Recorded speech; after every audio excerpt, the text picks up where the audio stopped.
What do you think? Juan Soto Met uniform, yes or no?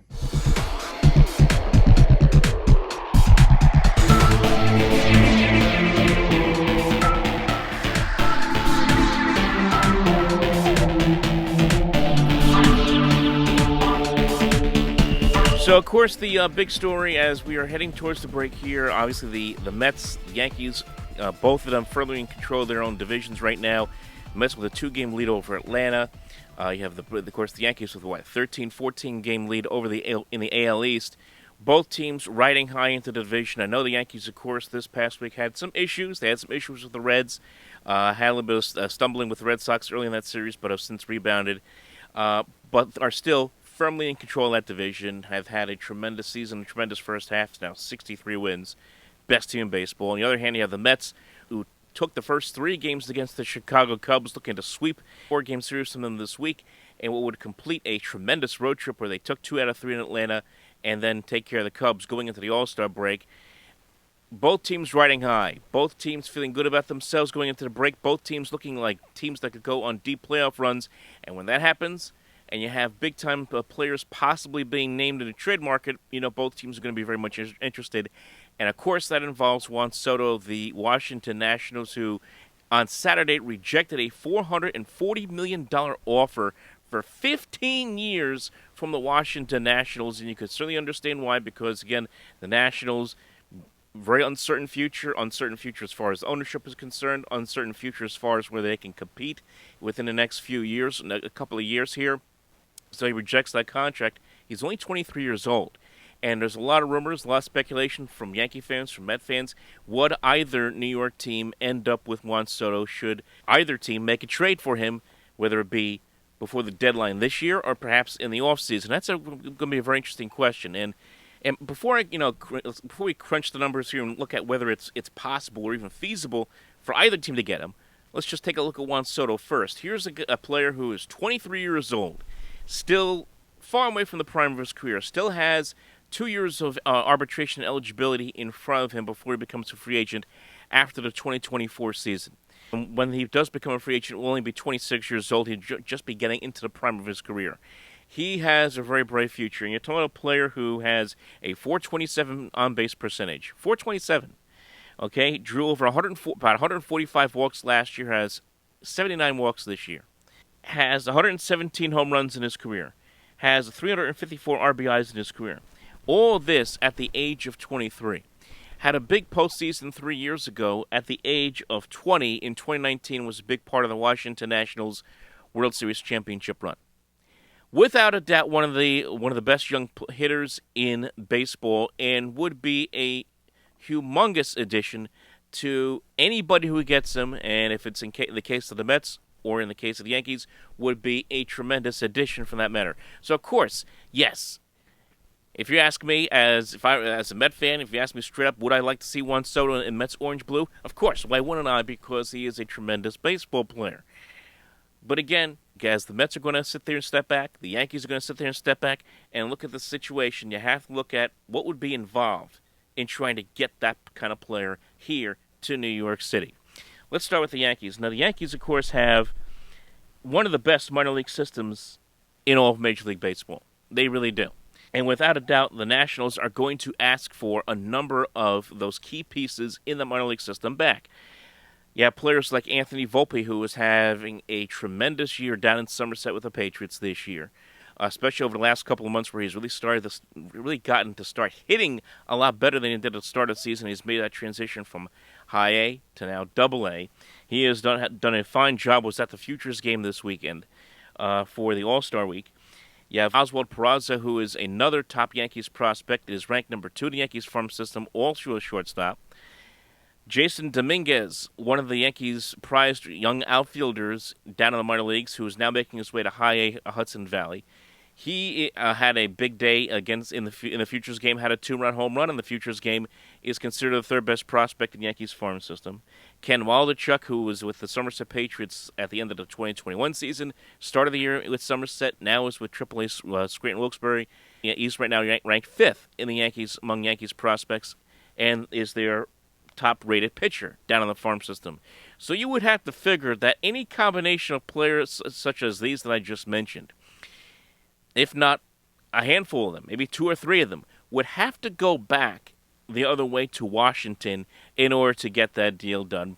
Is that going to be is that an easy deal to make if you're the Yankees? Because again, you are getting rid of a lot of a lot of prospects who have a bright future in baseball, for that matter. That might be a tough pill to swallow, but again, this is the Yankees.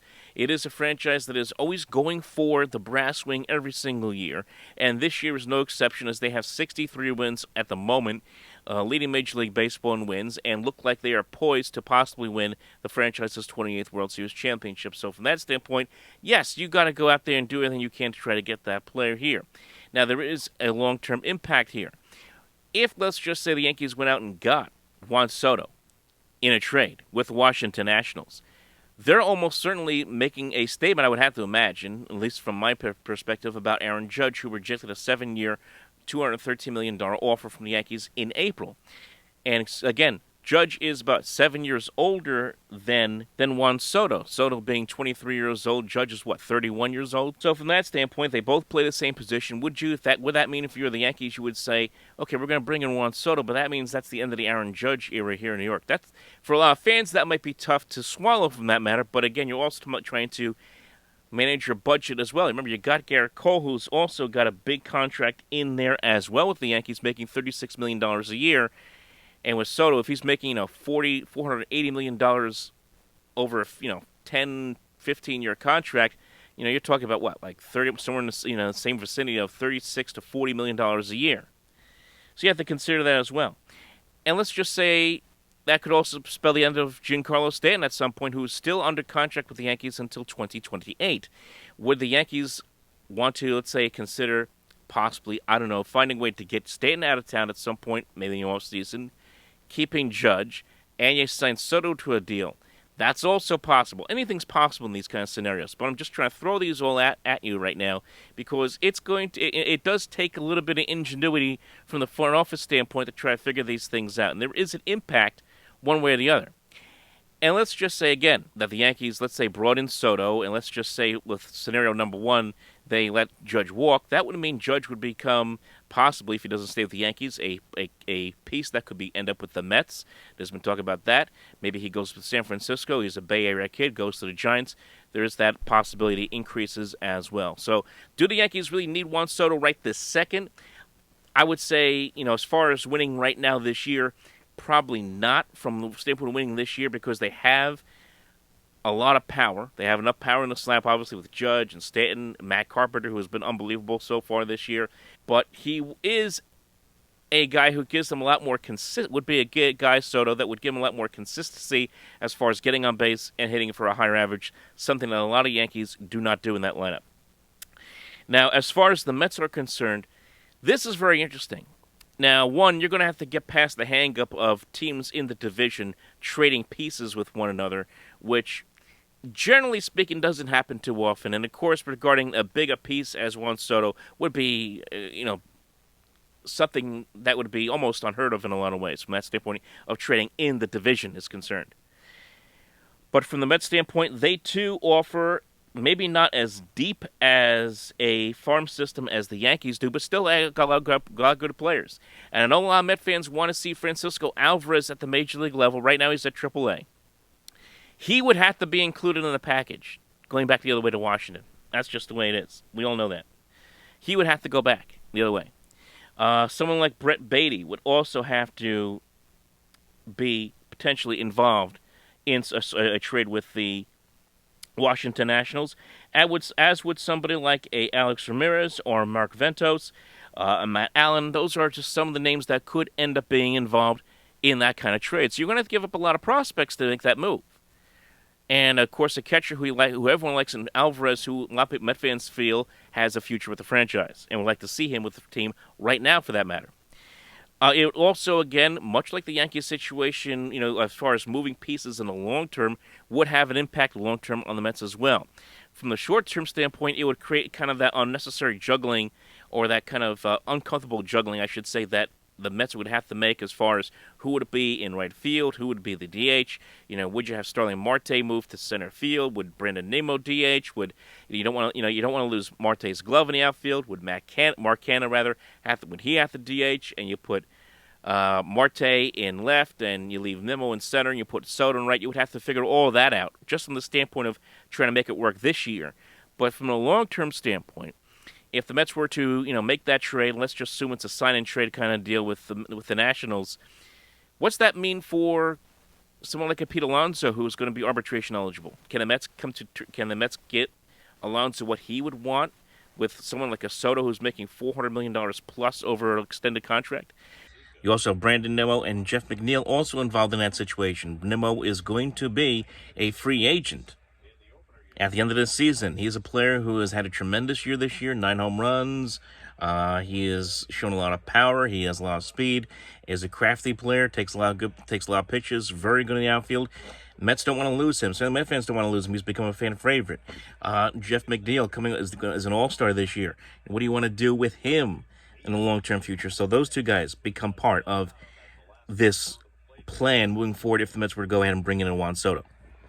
Jacob deGrom wants a new deal. Now, we don't know what deGrom's going to look like when he comes back off the injury list. He's looked good in rehab, but, he's going to, if he's anything close to the pitcher we've seen over the last several years, he's going to want a new contract as well, especially after considering Max Scherzer is making $43 million a year with the Mets for the next couple of years. And that's also included in that, too. Scherzer has a contract for the next 2 years at $43 million. You also have Francisco Lindor under contract for the next decade at $34 million a year. So all those things have to be considered. I know that Steve Cohen, of course, has deep pockets and is willing to spend anything he can to try to improve this team. But when you step back and look at it, you have to realize it's going to take some work to make that happen. Would it be great to see Juan Soto in New York from the standpoint of either fan base? Absolutely. Great player, would make a hell of a difference. But we have to realize that it's going to be a lot trickier than you can imagine. And keep in mind, you're also going to have the competition out there. You're going to have teams like I'm sure the Red Sox are going to get involved. I'm sure the Dodgers are going to get involved. I've read that, from John Heyman's tweets this morning that the San Diego Padres want to get involved. They want to, put Soto with Fernando Tatis Jr. in the same lineup, which would be ridiculous. They also got Manny Machado in that lineup. Again, would make them absolutely ridiculous over there in San Diego. So there is going to be a lot of competition to make this deal happen. And I think that's another thing you have to realize if you're a Mets fan or a Yankees fan is it's not going to be that easy to get done. That said, there's room for improvement for both teams. I think from the Mets standpoint, we all know they need help at catcher, they need help at designated hitter, and at third base, they need a power bat. Obviously, Soto would be that guy, and they need to get some help for the bullpen as well. I think from the Yankees standpoint, they need some starting pitching. They could use another starter for that matter in that rotation, like a Luis Castillo.